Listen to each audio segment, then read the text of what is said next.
तो आज मेरा पहला क्लास है त्रिकोणमिति का। तो जिसमें हम पहले कुछ इंपॉर्टेंट सूत्र को देखेंगे जो बहुत ही इंपॉर्टेंट है। इसको अगर समझ गए तो हम पूरा त्रिकोणमिति जो है कोई भी हिसाब है हम उसको समझ सकते हैं। इसको अगर नहीं समझे आप लोग तो फिर इसका कोई भी क्वेश्चन हम बनाने में हमको दिक्कत हो सकता है। ठीक है, तो आइए हम लोग समझते हैं कि इसका फॉर्मूला क्या है और टाइप के हिसाब से है। मेरा सूत्र कैसे मिलेगा, टाइप 1, टाइप 2, टाइप 3, टाइप 4 ऐसे करते करते जाएगा। लगभग टाइप 7, 6 तक होगा, 7, 6 ऐसे कुछ होगा। तो उसमें कुछ इंपॉर्टेंट सूत्र लिखाएंगे और उसी के बेसिस पर जैसे जैसे सूत्र होगा वैसे वैसे हम उसके क्वेश्चन बनाते जाएंगे। ठीक है, और चैप्टर वाइज क्वेश्चन बनाएंगे।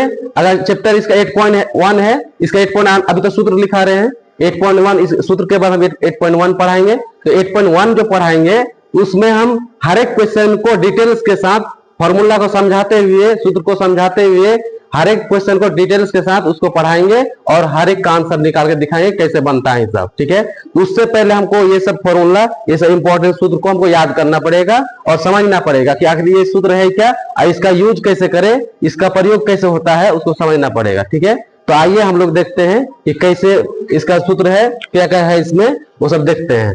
तो पहला मेरा है, तो फर्स्ट क्लास से देखिए लिखा हुआ है त्रिकोणमिति और एक्सरसाइज 8.8। एक्सरसाइज मतलब अध्याय 8.8 होगा, जो अभी स्टार्ट नहीं कर रहे, अभी पहले उसका हमको सूत्र जानना है कि सूत्र मतलब क्या क्या है, इसमें कितने कौन इंपॉर्टेंट सूत्र है वो सबको हम जानेंगे। तो टाइप 1 है, देखिए सम इंपॉर्टेंट फॉर्मूला, यानी कुछ महत्वपूर्ण सूत्र। क्या हुआ, कुछ महत्वपूर्ण सूत्र किसका, त्रिकोणमिति का कुछ महत्वपूर्ण सूत्र है। और टाइप 1, टाइप 01 मतलब टाइप 1 मतलब टाइप, इसमें बहुत तरह का सूत्र आता है। तो हम उसको हम कैटेगरी वाइज बांट के रखते हैं कि कैटेगरी वाइज मतलब कि कोई अनुपात वाला होता है, कोई सम वाला होता है, कोई अनुपात वाला तो सम अनुपात, मल्टीप्लाई वाला, गुना वाला, भाग वाला, तो उसको अलग अलग कैटेगरी में बांट के रखे हैं। तो हम टाइप 1 में क्या रखे हैं, त्रिकोणमिति अनुपात सूत्र।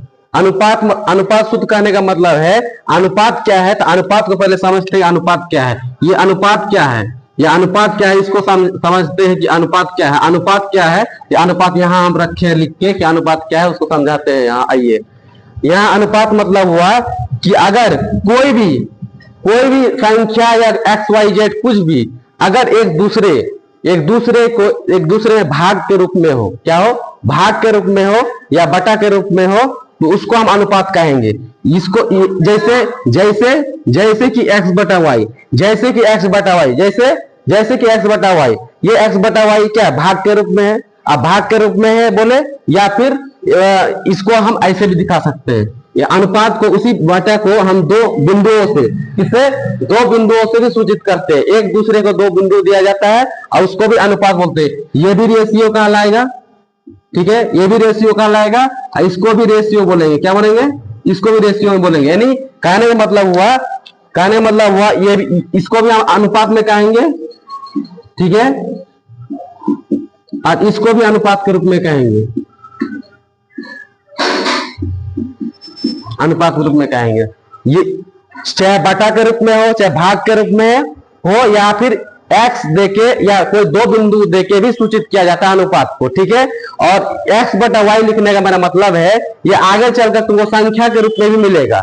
यानी x के जगह में कोई एक संख्या रहेगा, y के जगह पे एक संख्या रहेगा। ठीक है, तो वो संख्या को भी हम अनुपात में बोलेंगे। जैसे कि यहाँ देख पा रहे होंगे कि x के जगह यहाँ 1 है और y के जगह यहाँ हम 2 लिए हैं। तो क्या हुआ, ये 1/2 करने का मतलब है 1:2। क्या, 1:2।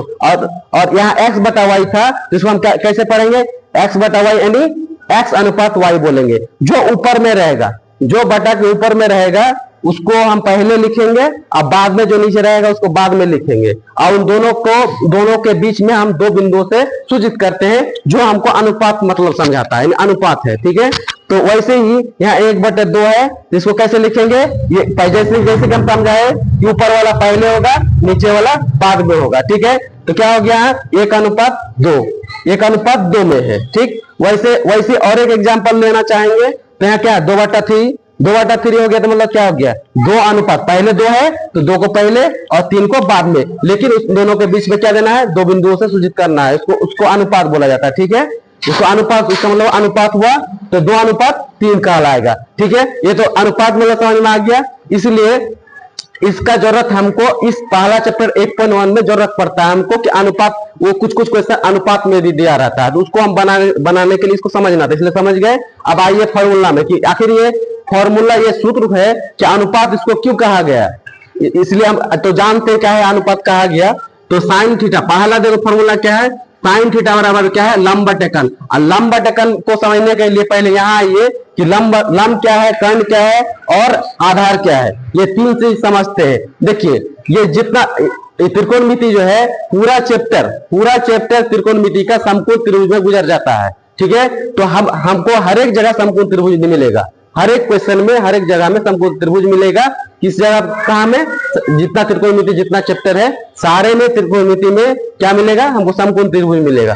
तो समकोण त्रिभुज में हमको लंब जानना है क्या है, और कर्ण क्या है और आधार क्या है हमको जानना है। ठीक है, तो उसके लिए यहाँ देखिए, जैसे समकोण त्रिभुज किसे कहेंगे, सबसे पहले वो समझते हैं, वहां बाद में जाते हैं। समकोण त्रिभुज उस त्रिभुज को कहेंगे जिसका एक कोण 90 डिग्री हो, क्या हो, एक कोण 90 डिग्री हो और उसका एक भुजा परपेंडिकुलर हो। परपेंडिकुलर करने मतलब लंबवत हो, तिरछ लंब हो, खड़ा हो, डंडा के जैसा खड़ा होना चाहिए। ठीक है, उसको हम क्या बोलेंगे, उस त्रिभुज को क्या कहेंगे, समकोण त्रिभुज कहेंगे। ठीक है, तो समकोण, जैसे कि यहाँ आप देख पा रहे हैं कि यहाँ देखिए, हम जैसे कि हम समझा कि एक कोण 90 डिग्री का हो, तो यहाँ देखिए यहाँ कोण कितना है, कोण 3 कोण है। और हम लोग ये भी जानते हैं कि कोई भी त्रिभुज हो, समकोण त्रिभुज हो या कोई भी त्रिभुज हो, तीनों कोणों का योग बराबर 180 होता है। ठीक है, तो लेकिन समकोण त्रिभुज में क्या है कि उसमें एक कोण डिक्लेयर रहता है कि एक कोण 90 डिग्री का ही होगा, बाकी कोण कितना होगा। अगर एक को समकोण त्रिभुज में एक कोण 90 डिग्री हो गया तो बाकी क्या कोण क्या होगा, एक 45, दूसरा 45, दोनों 45 और एक 90।